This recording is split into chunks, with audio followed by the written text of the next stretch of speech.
So I was going to do this video with no hat on, but then I remembered it is December 18th as I filmed this, which means Star Wars has officially come out today, so I gotta fucking rep it, guys.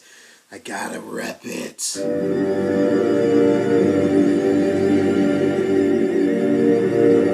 Star Wars! Hey there guys, Jahns here, and welcome to another episode of Subtract Reactions, where we subtract the bullshit and give you guys honest reactions. So, Jahns has released his official review of Star Wars The Force Awakens. Now, I'm actually going to go see the movie here in a few hours with someone else. I'm waiting for them to get off work.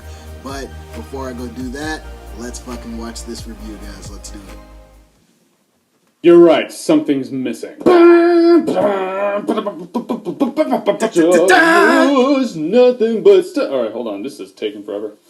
That's right, kids, my old Star Wars curtain cake. Had it for every video where I talked about the trailers, I might as well have it for the movie review. It only makes sense. Volume all the way up, baby. Star Wars The Force Awakens. I can't believe I'm saying that. So Star Wars The Force Awakens is the next chapter in the Star Wars saga. I know! After Return of the Jedi, you're now seeing a world you never thought you'd ever see. Now this is going to be super spoiler free. No spoilers here. Watch, enjoy, and then watch the movie and enjoy that too. I think I just ruined it by saying I liked it. Because I did! It's going to be tough to review this movie with no spoilers, but it has got to happen. Basically, I'm going to tell you what you knew from the trailer. You have Finn, and he was part of the First Order, and now he's left it, and he meets up with Rey down on a desert planet of Jakku, and then they just get mingled into this new adventure of Star Wars, and then there's Kylo Ren, who's a big baddie, and he's an asshole. Kylo Ren! Vague, like I said, no spoilers. Let's talk about what I liked about this movie. First of all, the action sequences are great. We've seen that J.J. Abrams can do great action sequences. He just has great cinematography. The sound editing is fantastic, because it's also familiar. Not only is it an exciting action sequence happening, but you're like, those sound effects, I grew up on them. Oh my god, it's all new. It's blowing my mind. You can't help but have the nostalgia bomb hit you over the head, hit you in the face, but like the Force,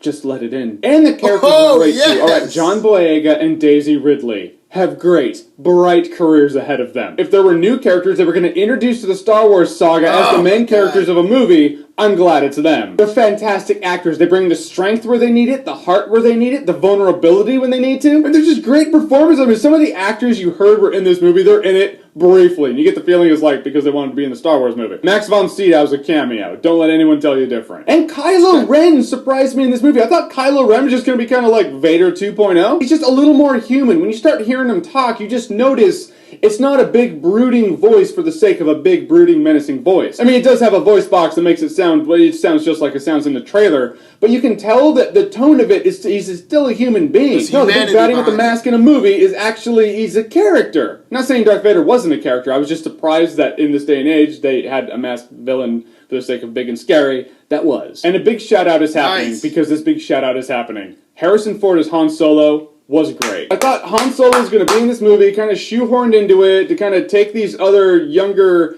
newer cast members under his wing, kind of be like, hey, audience, here, they're the new ones now, we're handing the torch over, you can trust them. And because one of the best and most beloved characters in the previous Star Wars trilogy did that, then we trust him, and we're like, alright, Han Solo, if you say so. And while that is kind of his function in this movie, he is still a character. He's out there on the adventures with them. He is doing stuff. He didn't do that, and they totally did, and that was great. I saw that scene where Han and Leia are hugging in the trailer. It's like one blip, and I was like, alright, they're just going to do that, and you're going to see Han and Leia on scene, and it's going to be Han and Leia for the sake of Han and Leia, and it's just going to be a cheap way to be like, ooh, nostalgia. And while there are some easy nostalgia moments in this movie, that's just not one of them. There are some great moments with Han and Leia where you're like, oh, you're characters, and you have history. Again, with Han Solo, I love the fact that he played old Han Solo, and when I say that, it's not that he played Han Solo 30 years ago, again, just as an older guy. He played Han Solo, who has lived 30 years of a life since the last time we saw him. He's a little older, he's a little wiser, but he does have that Han Solo edge. That's character evolution. I love that. If he was just the same guy he was 30 years ago, I'd be disappointed. I'd be like, why hasn't he grown at all? Is he just a big man-child? Leave that to the YouTubers. We're supposed to be the immature ones. That's what's supposed to be responsible. There are some characters people were like, that's gonna be such a badass character. They're barely in it. Like I already said, Max von Sydow was kind of a cameo in this movie, but I'm going to tell you right now, Captain Phasma did exactly jack shit. Captain Phasma didn't do much at all, and I was kind of disappointed about Really? that. Donald Gleason was great, but he was exactly what I wanted him to be, so it was just kind of easy to say he was great. I just wanted this young Imperial Officer Dick. And guess what he was? He was a young Officer Dick for the First Order. Bravo! You've pleased me. And Poe. Poe was one of my favorite characters in the movie. I didn't see him enough. Really? I loved when I saw him, and I want to see him more. I just didn't see him enough. Immediately, you gravitate to this dude, and you're like, I'd hang out with you, man.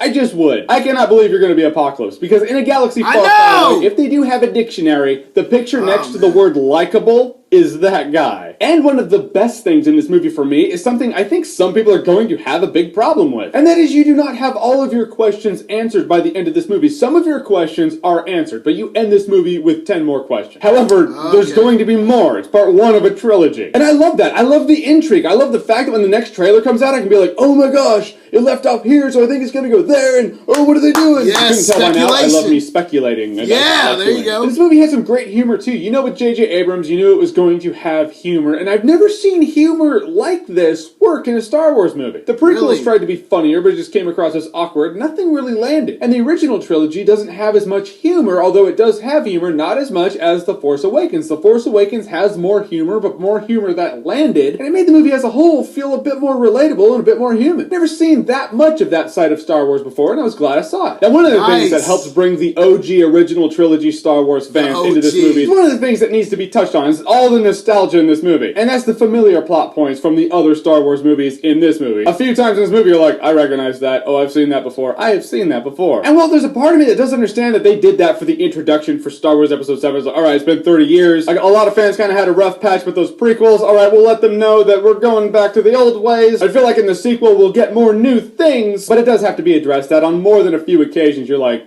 I've seen that. I kind of equate it like this. It's like every side-scroller Castlevania game after Symphony of the Night was pretty much Symphony of the Night with a new skin on it. Doesn't change the fact that they're all just fun to play and they're all great. It's just they're still the same game. I mean, I can make excuses all day long as to how I can deal with it and how I see it and how I think it's okay. That's just for me. The point is, I need to inform you that it's in here. And if those familiar-ass plot devices from other Star Wars movies being in this movie is too much for you, well, you just need to know that. My job here is to inform you, not think like you. The end of this movie, the last act, the thing that the good guys have to do is really familiar. You're going to be like, I've seen exactly this. But it's not really the point for the end of the movie. I mean, it gives everyone something to do to get to the point. The point being Kylo Ren and the confrontation with him. That's the point. And it was great. Because this lightsaber fight, man, I feel like that's not a spoiler. You knew there was going to be a lightsaber fight in this movie. It's great. It's great because it's not super choreographed. It's not flashing. It's really dirty. It's really gritty. Yes, it's really that's real. what I It feels want. like a couple of people just hacking at each other to try to kill and survive. The most important thing I can tell you is manage your expectations for this movie. If you deify The Force Awakens already, you're going to walk out of this movie disappointed because it is a great movie with flaws that are noticeable. And it's probably that because it's springboarding off of the original trilogy, which are great movies with flaws that are noticeable. Nostalgia aside, admit it, they're there. But a movie can still be a flawed movie and still be great. Most movies I consider great definitely have flaws. Guys, in the end, The Force Awakens had great characters,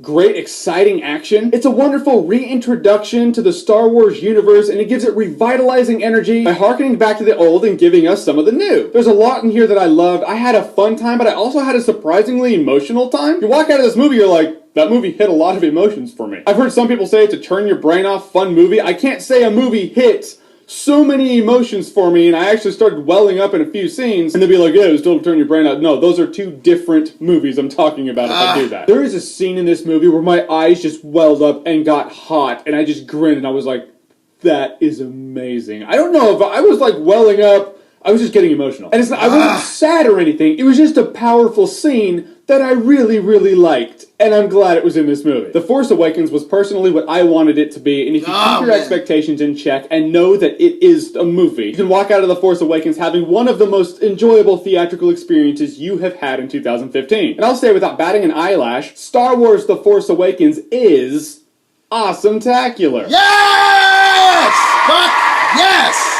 Hell yes, guys. If you Hell want me to do the fucking objective yes. route for people who aren't Star Wars fans, I'd probably give it buy it on Blu-ray, but the nostalgia factor for me that worked in this movie for me as a Star Wars fan just brought me right back, and that puts it up because it's my review, and I can do that. Versus Star Wars The Force Awakens, have you seen it? What did you think about it? Whatever you thought, comment below, let me know. And yeah, there's a spoiler video coming out that I will do for this, so if something like, I wanted you to talk about that, I probably considered it a spoiler, and I will talk about it later. But as always, if you like what you see here and you want to see more, click right here to see more. My Star Wars movie reviews. Nice! Dude, Jeremy, man. Look at that.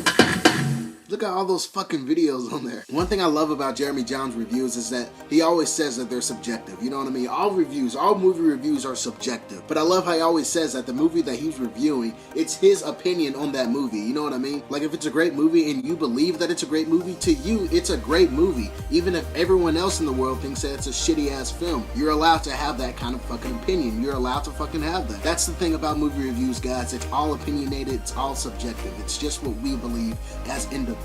That tone is always present in his videos, man, and that's why I like him, man. He's down to earth. And plus, he's a fucking nerd, and I'm a nerd and shit, you know what I mean? So it's fucking relatable, you know what I mean? But yeah, guys, I like that video, obviously, and it just made me all the more excited to see Star Wars, man. I can't fucking wait! Star Wars Episode 7! But as always, guys, if you like my reaction, then be sure to like and share this video for me. And if you're gonna do all that, and how about you leave a comment to tell me what I need to react to in the future. And if you're gonna do all that, and how about you hit that subscribe button and join the family, guys. But I'll talk to you guys later, man. Star Wars is fucking here. We've been waiting, and it's finally here, guys. That was a good review, Jeremy, and yeah, I'll talk to y'all later, man. Peace!